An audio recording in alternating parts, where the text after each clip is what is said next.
sultan Moulay Abdelaziz à son lointain successeur Sa Majesté Feu Hassan II, les plus grands noms du XXe siècle ont foulé le green de Tanger.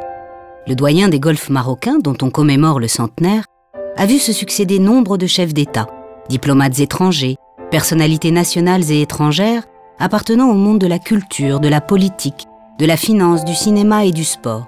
Qu'on se souvienne du roi Juan Carlos, de son père le comte de Barcelone, du roi Hussein de Jordanie, de George Bush, du Pacha Eglaoui ou encore d'Omar Sharif, Liz Taylor, Malcolm Forbes ou Henry Kissinger, tous ont contribué à la riche histoire de ce club qui fut l'un des premiers golfs du bassin méditerranéen et le second d'Afrique.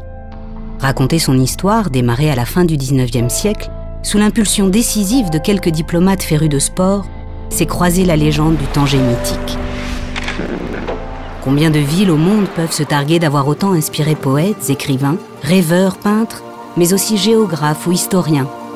La seule évocation de son nom renvoie à un passé puisant ses racines dans la mythologie grecque, développant ses pousses sous l'Empire romain et respirant son universalité en tant que rencontre des cultures et carrefour des civilisations. Une ville dont l'éclat brille à nouveau sur tout le bassin méditerranéen dès le XIXe siècle, au point d'asseoir son statut de capitale diplomatique de l'Empire du Maroc dès 1856. Dès lors, cette ville-monde que les géographes considéraient comme le Finistère va réunir de nombreux diplomates qui vont jouer un rôle déterminant dans le rayonnement international de la ville, dans la redéfinition de son statut, mais aussi, et c'est moins connu, un rôle pionnier dans l'introduction et le développement des sports modernes au Maroc et du golf en particulier. Lorsqu'on évoque le golf à Tanger, c'est bien du Royal Country Club qu'il s'agit.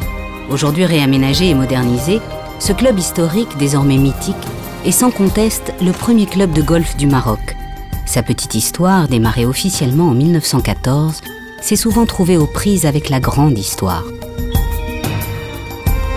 Certainement dessiné par Sir Howard William Kennard, premier secrétaire de la légation britannique, et grand amateur de ce sport d'origine écossaise, les premiers 9 trous de l'actuel Royal Country Club de Tanger se développent dans le quartier Boubana, sur un terrain offert par le sultan Moulay Abdelaziz en 1904 aux diplomates de la ville. Quelques décennies plus tard, sur une superficie totale avoisinant les 65 hectares, les célèbres architectes Penning et Cotton vont tracer les contours d'un nouveau parcours de 18 trous répondant aux normes internationales en vigueur qui fera la joie des amateurs de golf les plus exigeants, qui apprécient tout particulièrement l'alternance entre les 9 trous situés sur le plateau et les 9 autres perchés à flanc de colline, dominant une grande partie de la ville, le détroit de Gibraltar, la plage Mercala et la grande montagne mystique. Ce golfe magique devient un lieu unique, une tour de guet exceptionnelle pour les touristes et amateurs de beauté naturelle. Les golfeurs amateurs sauront apprécier en outre les difficultés et les obstacles qui constituent, selon les experts, un excellent terrain d'entraînement pour les joueurs chevronnés. الصعوبات ديالو اللي هو في الجبل وفي وسط الغابه. الوغ ملي كيكون الجولف في الجبل في وسط الغابه كيكون عنده واحد لا تكنيك خاص اللي كنسميوه حنا لي جولفور اللي كنسميوه بان كاين سلايس والفيد وكره حاضره وكره عاليه.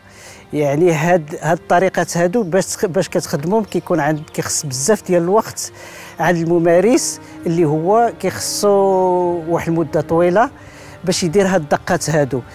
وبالنسبه للغولفات اخرين ما كيكونش عندك هاد الدقات هادو، كيكون مثلا كتضرب كره غير نيشان وكتمشي كتكون نيشان وكتكون مزيانه. عليها انا ترينيت تما وتربيت تما عليها باش وليت كنلعب شويه الغولف مزيان.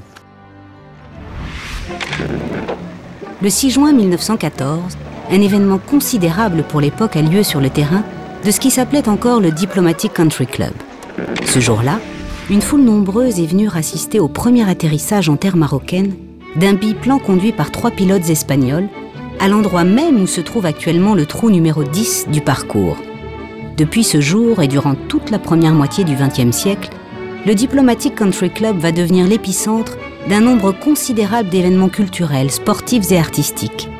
Outre les soirées dansantes et gastronomiques, les championnats de bridge organisés au Diplomatic Country Club, toute la bonne société tangéroise, européens et notables de la ville s'y retrouve pour assister aux régates internationales du Yacht Club, au rallye automobile de l'Automobile Club, ou encore aux courses de moto du Moto Club et bien sûr sur les terrains de golf et de polo où se disputent des parties acharnées entre amateurs et où ils peuvent également s'adonner au cricket et au croquet. Vous savez, l'ambiance générale était très cosmopolite. Et puis toutes les dames, les épouses des joueurs qui étaient joueuses elles-mêmes, organisaient des repas les dimanches. Il y avait des manifestations, des concours de voitures, des concours de chiens, des défilés de mode, et Dior, et Lanvin, et vous savez, les anciens, vraiment Schiaparelli, enfin. Et toutes ces dames s'habillaient chez ces grands couturiers. Elles étaient très élégantes. On le voit, le Diplomatic Country Club a joué un rôle déterminant dans le développement des sports à Tanger, et du golf en particulier. Pourtant, si 1914 est officiellement retenu comme son année de naissance, le Diplomatic Country Club compte quelques ancêtres méconnus. Il nous faut en effet remonter près de 50 ans auparavant pour comprendre l'apparition et l'essor de ce sport et souligner le rôle pionnier des diplomates. En 1862 déjà, l'ambassadeur de la couronne britannique au Maroc, Sir John Drummond Hay, en tant que sportif accompli, introduit la chasse au sanglier à Tanger et organise la même année le premier tournoi officiel de pink sticking. Ce jeu, considéré à l'époque comme le sport roi, va contribuer à attirer de célèbres champions qui vont faire la gloire de l'Empire et de la ville. 4 ans plus tard, une première réserve de chasse leur est octroyée par décret impérial du sultan. Le 5 janvier 1892 est créé le Tanger Club Tent, où vont se développer, outre la chasse au sanglier, le polo, le cricket et le golf. Les Européens sont alors 9000 à Tanger.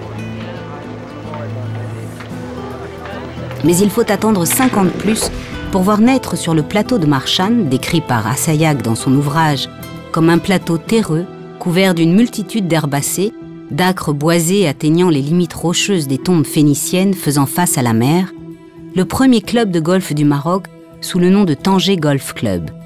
Cet événement fondateur permet dès 1897 d'institutionnaliser la pratique du golf à Tanger, mais entre les reliques puniques et romaines qui jonchent le parcours et les habitants sortant des remparts, nos diplomates se sentent un peu à l'étroit et dérangés dans leur pratique sportive favorite. C'est ainsi qu'ils se voient octroyer en 1904 par le sultan Moulay Abdelaziz l'actuel terrain situé dans le quartier Boubana, où les golfeurs s'installent définitivement en 1909. Le club prend un an plus tard le nom de Diplomatic Country Club of Tanger. Achevée en 1914, l'inauguration officielle du golf n'aura finalement lieu du fait de la Grande Guerre qu'en 1917. Le statut international de la ville, octroyé en 1923, a un impact direct sur le développement du club. Au sein de cette société cosmopolite, la communauté juive est très remarquée.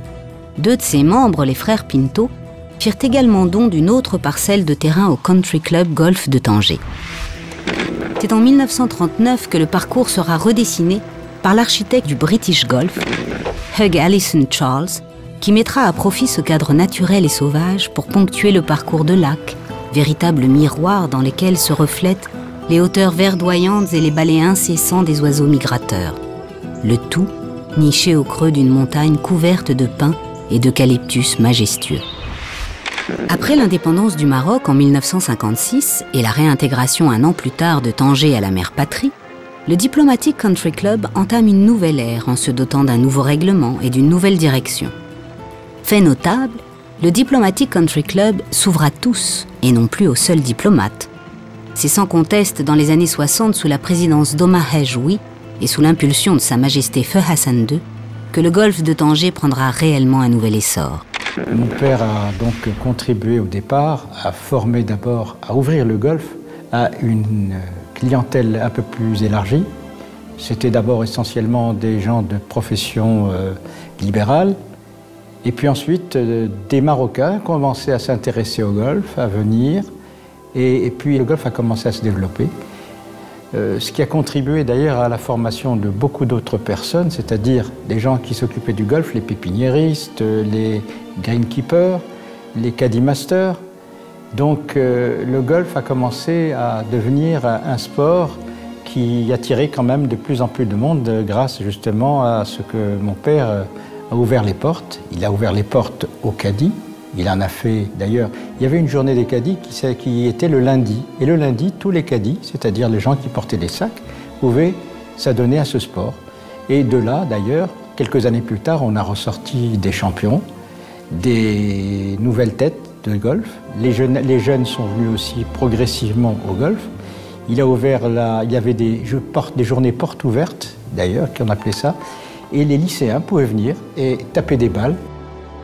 Cette démocratisation du nouveau sport roi, cette ouverture, est à l'origine de l'émergence de talents marocains, comme ce fut le cas pour les premiers champions du Maroc. Le golf de Tanger, à l'époque, était pour le Maroc un sport phare, et il fallait que quelqu'un puisse le faire pénétrer à l'intérieur du Maroc. C'était le Pacha El Glaoui. Stitou était un simple enfant de la rue qui, un jour, après avoir perdu sa balle, qui est allé dans le jardin du consul général de France, a sauté le mur pour aller la chercher. Il a été attrapé et pour le punir, le consul général de France l'a emmené avec lui dans sa voiture au golf.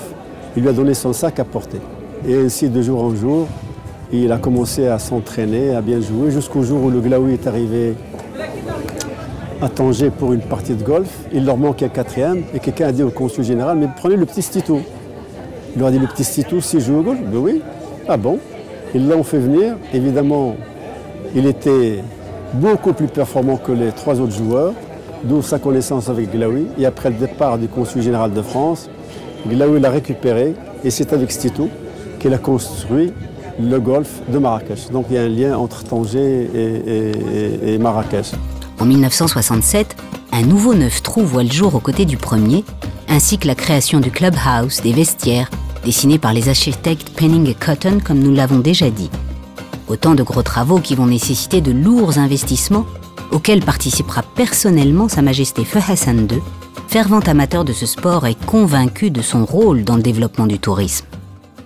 Je veux pour anecdote que Feu Sa Majesté Hassan II, en 67, a demandé à mon père, il lui a dit « Omar, tourne-toi », il s'est tourné, il lui a donné son dos et il a émis un chèque, un don qu'il a fait pour le développement de ce golf. Donc c'est une petite anecdote pour l'importance que Feu Sa Majesté Hassan II accordait à ce sport.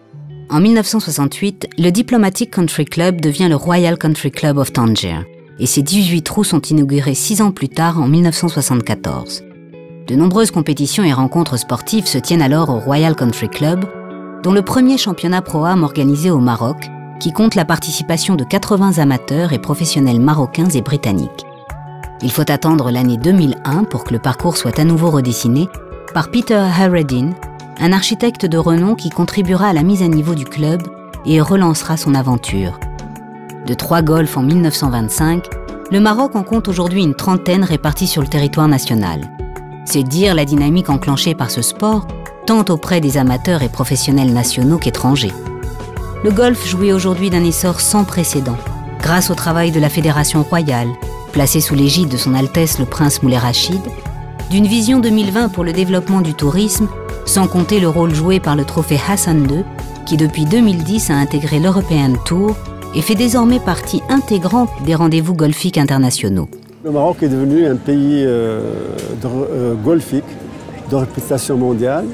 À ce titre, ou à titre d'exemple, le Maroc a gagné 4 fois le championnat arabe en individuel, en équipe, femmes, enfants, juniors. Et donc, grâce aussi à la volonté de son Altesse royale, le Prince Moulay Rachid, qui a suivi la voie de son père, un certain nombre de golfs à travers le Maroc, particulièrement à Essaouira, El Jadida, Marrakech, Agadir, même à Saïdia au nord du Maroc et à Lixus, ont vu le jour. Et un certain nombre d'écoles de golf ont vu le jour également un peu partout à travers le Maroc. Et vous avez aujourd'hui une pléiade de jeunes qui représentent le Maroc dans les compétitions internationales. Et pour la première fois de l'histoire du MENA, c'est-à-dire des pays du Moyen-Orient et d'Afrique du Nord, un Marocain a gagné une compétition internationale. Il s'agit de Ahmed Marjan. Il est difficile d'imaginer le développement qu'aurait connu le golf sans le rôle joué par le doyen marocain des parcours, le Royal Country Club de Tanger. Un club plus que centenaire, désormais patrimoine précieux des Marocains mais aussi du golf mondial. En revanche, une chose est sûre. Fort de son expérience aujourd'hui, le Royal Country Club est résolument tourné vers l'avenir. Un avenir qui se présente sous les meilleurs auspices, grâce à la volonté éclairée du roi Mohamed VI, comme nous le confie son actuel président, Mohamed Bouriz. En général, nous sommes en train d'essayer de préserver cette histoire riche de ce golf, c'est de la préserver pour la réinvestir dans le futur. J'ai la chance d'être le président du Royal Country Club en ce moment historique. Sincèrement, parce que c'est des moments très forts de la vie d'un club qui a vécu pendant 100 ans. Et ce sentiment me pousse à penser à tous les présidents qui m'ont précédé, à tous les hommes qui ont géré ce club, à tous les hommes et femmes qui ont joué leur sport favori dans ce club, à tous ceux qui l'ont aimé passionnément pour l'avoir soutenu durant tout un siècle. Nous avons effectivement adopté une stratégie, élaboré un programme. Et ce programme consiste essentiellement en la mise à niveau de notre club. Du point de vue préserver le patrimoine matériel et immatériel. Essayer, c'est très important, et essayer d'inscrire cette vision dans les perspectives du programme que Sa Majesté Mohamed VI, que Dieu le glorifie, a lancé pour le Grand Tanger, Tanger Métropole. Autre chose qui me tient aussi à cœur, projet qui est prioritaire pour moi, c'est la création en bonne et due forme. Parce que nous avons une école de jeunes, mais je voudrais quand même une école en bonne et due forme, avec ses installations, avec ses encadreurs, pour la formation des jeunes. Surtout, nous avons actuellement beaucoup de jeunes qui nous viennent des quartiers périphériques du golf. Alors là, on leur donne la possibilité d'apprendre à jouer le golf. Exemple type, Younes Hassani, qui a fait donc, ses débuts dans ce golf. Maintenant, il est considéré comme un champion national. Et ce golf puisse jouer son rôle comme outil de développement de la politique touristique de la ville, en essayant bien entendu de tisser des relations avec les opérateurs économiques, touristiques, avec lesquels, bien entendu, actuellement, je suis en pourparlers pour essayer de les attirer vers notre golf. Les prestigieux clubs continueront de vivre et de grandir tant qu'ils seront aimés et servis par de grands hommes. L'histoire du Royal Country Club de Tanger est une véritable histoire d'amour.